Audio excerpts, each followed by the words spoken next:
everyone, my name is Leanne and today I am bringing you my November book haul.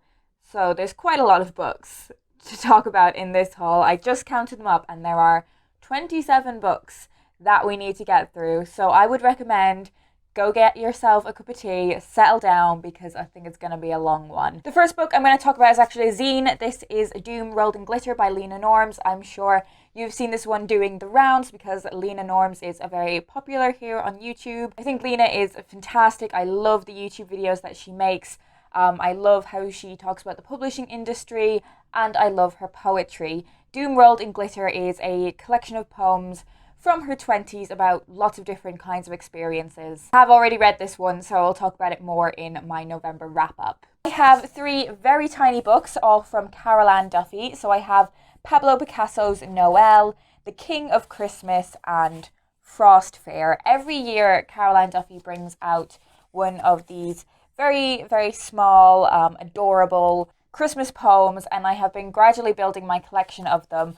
Frost Fair is the most recent one for this year. I think these are perfect to read on Christmas Day, which is what I will be doing. Next up, I have a proof of Wondersmith, The Calling of Morrigan Crow by Jessica Townsend. This is the second book in the Morrigan Crow series. I started the year by reading the first book, so I think it will be brilliant to finish off the reading year by reading the sequel. First book, we follow Morrigan as she approaches her 11th birthday and she believes that she's going to be killed, but instead of that, she is whisked away to the Wondrous Society. And we follow her developing her understanding of magic and her powers.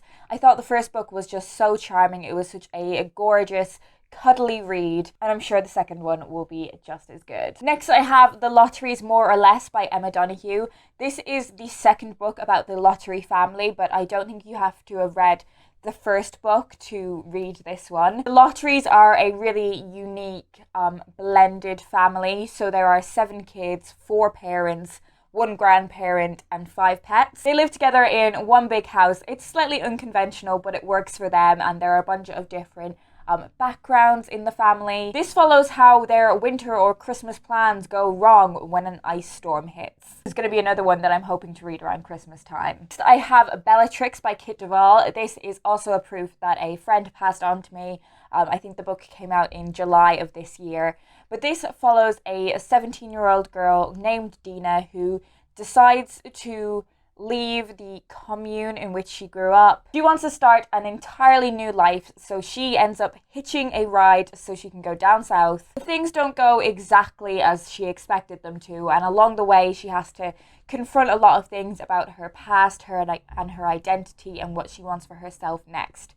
I read My Name is Leon by Kit Duvall and I love her presence on Twitter as well. I think she does a lot of fantastic stuff in the book community. So I'm really intrigued to read this one. Oh, and also it's a retelling of Moby Dick. I'm not sure how, but it's a retelling of Moby Dick. Next, I have The Last Paper Crane by Kerry Drury. This was sent to me by the publishers, Hotkey Books, so thank you very much for sending this one my way. In Hiroshima in 1945, a promise was made, and decades later we wonder, will it ever be fulfilled? This is meant to be a really moving story, and I don't know much more about it other than that, but it sounded like something that I had never really read before, an experience and a place that I don't really know much about. I also love Hotkey Books. I really enjoyed everything that I've read from them. So really intrigued by this one. Next, I have Sleigh by Brittany Morris. I'm really, really intrigued by this one. In some ways, it sounds like a book that is totally up my street, and in other ways, it really doesn't. This is a YA book with a focus on social issues. So a lot of this book deals with the racism that our main character is experiencing. 17-year-old Kira Johnson is one of the only black kids at her college. All of that sounds like something I would be really interested in reading about and learning more from that experience. There's another aspect to this book, however, that doesn't really seem like me, but because it's such an unexpected topic for me to be interested in reading about, I'm really excited to see how I get on with it. Kira is the game developer of a massively popular VR combat game called Sleigh. No one knows that Kira is the game developer, but things take a very difficult turn when a teenager is killed over a dispute of this game. And the media begins to label Sleigh as an exclusionist, racist hub for thugs. It's really cool to see a YA book like this where a young black woman is in STEM. I'm really intrigued by this one. Moving on to some non-fiction now, I have Bookworm, a memoir of childhood reading by Lucy Mangan. In this book, the author is basically exploring her relationship with the books from her childhood. From Narnia to Wonderland to everything in between, Lucy is looking at the impact these incredible children's stories had on her life. I think this is definitely a real cozy read, and as someone who not only loves reading fiction, but loves thinking about people's relationships with reading and with books, I think I'm going to absolutely love this one. Next, I have Testosterone Rex by Cordelia Fine. I've wanted to read some of this author's work for a really, really long time because I've heard fantastic things about it.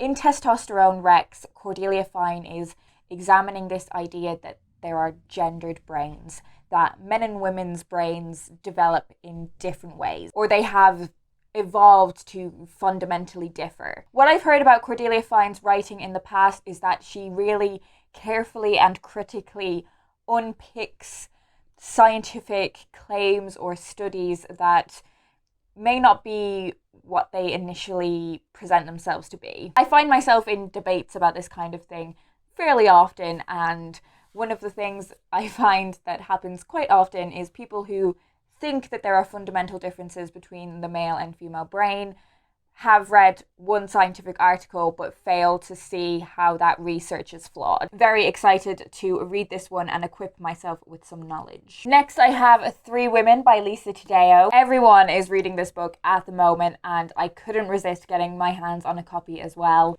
This book is essentially about three women's experiences, going through life, their hopes and aspirations, their disappointments, their unspoken thoughts and desires, their unmet needs and their struggles. Everyone I know who has read this has said how powerful and necessary this book is, and I'm always up for reading about women's experiences, so I think this is going to be one that enjoy is probably the wrong word because I've heard there are some really difficult subject matters in here, but I think it's one that I'm going to be really glad that it exists. And the final non-fiction book I have is 'Twas the Night Shift Before Christmas by Adam Kay. I was such a big fan of Adam Kay's first book, This Is Going to Hurt, which were his diary entries from his time as a junior doctor. That book was both heart-wrenching and hilarious, and this little book is a fantastic stocking filler in that it has some of his diary entries from the Christmas or festive period. I met Adam at work recently and he was really nice and I really enjoyed spending time with him,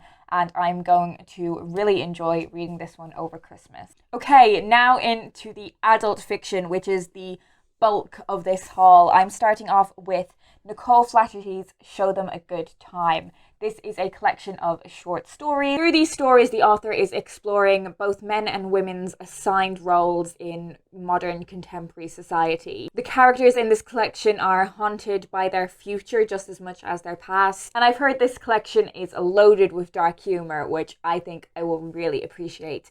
I think these stories also have quite an Irish slant on them, with the author being Irish, and that's always something that I'm going to enjoy. Next, I have Our Stop by Laura Jane Williams, and I am so excited to read this book. I am getting so into rom-coms, and the premise of this book just sounds so exciting. You know that thing that you daydream in your head every other time you go on public transport, where you see someone that's really cute and you're like, all I need to do is stare at them and then quickly look away when they look at me, and then I just need to hope they are braver than I am. Well, Nadia and Daniel always get the same train, and they end up starting a romance when Daniel puts an advert in a paper. It says hey, cute girl with the coffee-stained dress, I'm the guy that always stands by the doors. Do you want to get a drink sometime? It's adorable. I can't wait to read it. Next up is The Bookish Life of Nina Hill by Abby Waxman. This was a book I saw in a book swap, and I was really intrigued by the cover. I'm a little bit skeptical after reading the blurb. It could be really cute or it could be really tacky, but it's always a fine line with this kind of book, and when they get it right, they get it so right. Nina has basically everything she wants in her life. She works at a bookshop, she has got a cat, she has an amazing trivia team, but things in her life get complicated when the father she never knew she had dies and she finds out that she has a whole massive family that live close by that she didn't know existed.